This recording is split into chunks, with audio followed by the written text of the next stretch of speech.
Bienvenue à la ferme à Merlane. Donc, on est situé à Saint-Valentin, en Montérégie, dans la MRC du Haut-Richelieu, plus précisément. Donc ici, on cultive sur 75 hectares. Auparavant, on était en production laitière. Maintenant, on fait des grandes cultures biologiques. Donc, on a choisi de se concentrer essentiellement sur la terre, sur les champs. Donc, depuis 2017 qu'on est complètement bio. On cultive du maïs grain, du soya, différentes céréales, le blé, le seigle, ça dépend de notre rotation, ça dépend des années. Et on fait de l'ail, qui est devenu une de nos cultures principales également, tout ça en bio.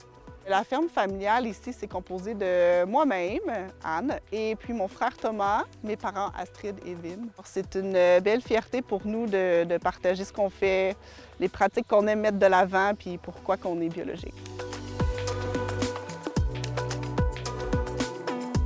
Pour nous, c'est intéressant de varier les cultures pour varier les revenus, de séparer un peu le risque. Mais aussi, c'est pour le sol que c'est vraiment intéressant parce que ça permet d'avoir différentes racines qui vont faire différents travaux dans le sol. Ça permet de contrer le développement de certaines maladies. C'est une pratique qu'on fait depuis les débuts là, de la ferme, 1986. On a toujours fait la rotation des cultures ici.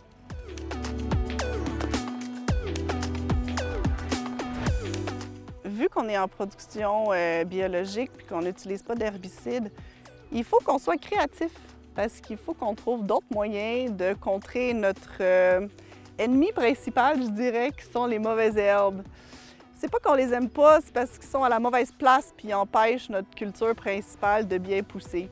Donc, de notre côté, on essaye là, de trouver des façons pour qu'elle apparaisse moins.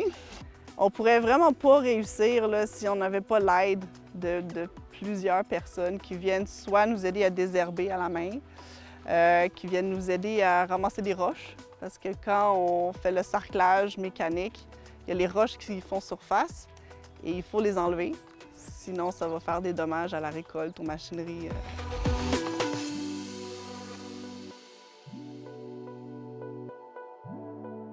Donc, une de nos pratiques chouchou ici à la ferme à Merlane, c'est l'utilisation d'un paillis de paille dans notre culture d'ail.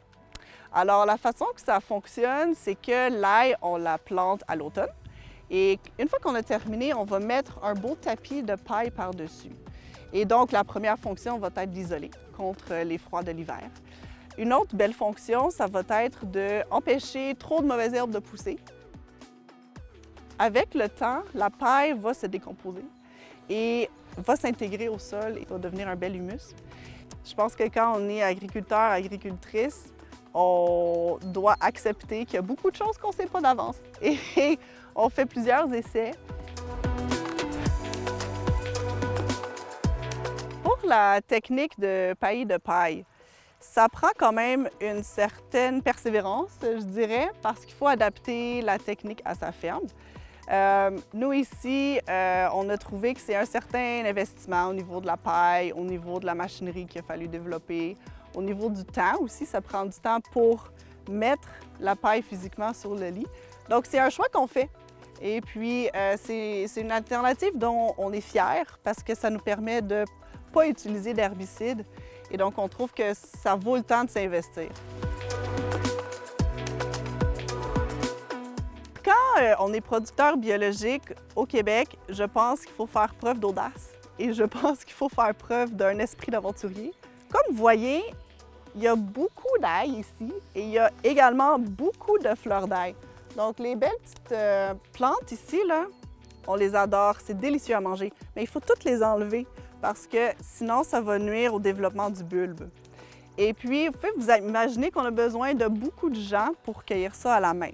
Mais en même temps, il faut penser à la rentabilité, sinon l'entreprise n'existera pas très longtemps.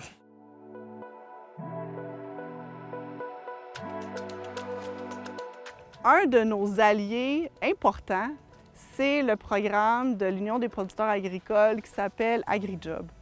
Ce programme-là, ça nous permet d'avoir des travailleurs quand on a besoin, pour les tâches qu'on a besoin. Un autre programme qui nous aide énormément, c'est le programme WOOF, Worldwide Opportunities on Organic Farms. En fait, c'est un réseau international qui attire des jeunes, des moins jeunes, de partout au monde. Nous, on les héberge, puis en échange, ils nous donnent un coup de main sur la ferme. J'ai fait mon cours en agriculture beaucoup plus tard que la moyenne de la relève agricole parce que c'est à la suite de plusieurs voyages que j'ai réalisé à quel point c'est une chance qu'on a ici au Québec d'avoir des terres qui sont très fertiles et puis qu'on peut vivre de l'agriculture.